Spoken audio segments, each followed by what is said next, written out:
Brasil, um país-continente.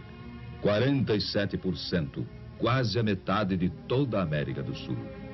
Um gigantesco país cujos pontos extremos, norte e sul e leste e oeste, distam mais de 4.000 quilômetros nos dois sentidos. Um país difícil, que em seu imenso território poderia colocar lado a lado toda a Europa, menos a União Soviética, a América Central, o Japão, a Tailândia, Israel, e ainda sobraria espaço. Este é o Brasil cuja história começamos agora a rememorar. Quando o Brasil era outro, era o Brasil de ontem. Uma nação no momento histórico de uma gravíssima opção. E voltemos, portanto, um pouco ao passado. Sem ódios nem rancores, apenas para comparar. Foi há muito pouco tempo. E o Brasil sofria uma de suas piores crises. Greves sobre greves, ameaça de guerra civil, caos quase incontrolável, deterioração econômica e financeira, indisciplina invadindo os quartéis, inflação galopante, forçando para o alto, praticamente a cada semana, os preços de tudo. Foram momentos terríveis. Naquela época, você podia ler a manchete de que era pedida a falência do Banco do Brasil. Eis uma daquelas manchetes. Hoje parece humor negro, diante desse gigante que é o Banco do Brasil, já se afirmando no mundo inteiro. Mas aconteceu. Os jovens de hoje, é certo, não se lembram disso. Eram crianças naquele tempo. Tempo de incertezas. O mundo num de seus melhores períodos de prosperidade.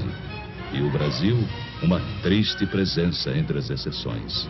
Apontado como devedor difícil, de chapéu na mão, mendigando apoio.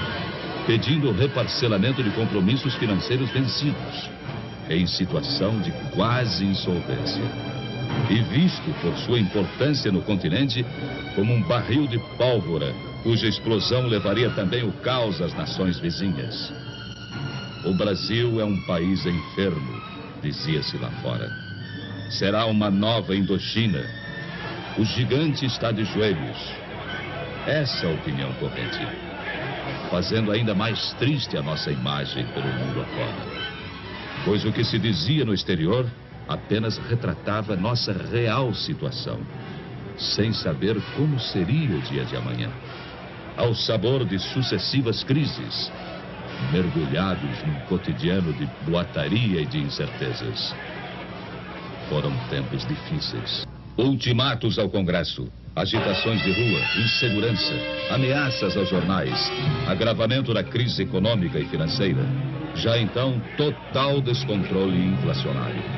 E tamanha desorganização, tamanho caos, em tudo deixava sua marca. A produção se desarticulava. Faltavam gêneros de primeira necessidade. Pedíamos de joelhos aos credores que esperassem por nós. Havia greves ao menor pretexto, filas para tudo. E, em última análise, quem sofria era o povo. Facções extremistas ameaçavam entrar em choque. E não faziam segredo da posse de arsenais e depósitos clandestinos de munição. Era o caos irremediável que chegava a passos largos.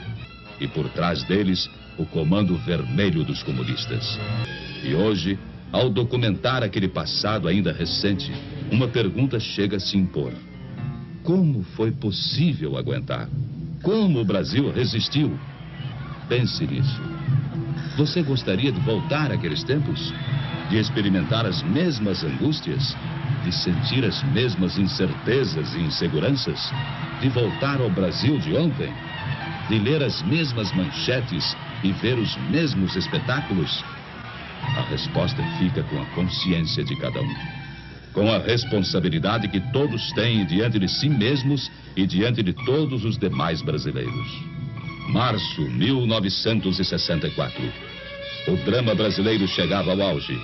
A indisciplina e a desordem acabaram por entrar nos quartéis.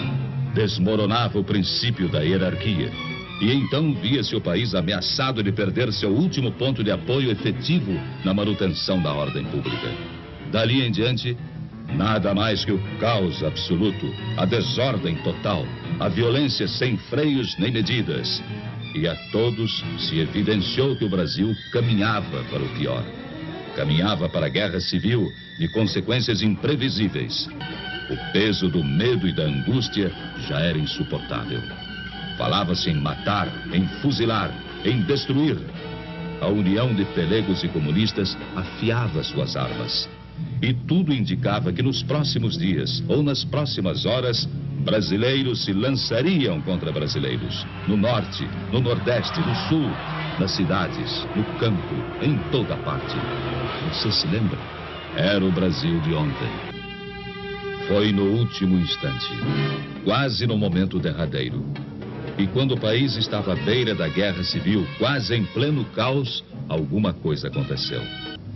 E o clamor de vozes conscientes encontrou eco em soluções inadiáveis.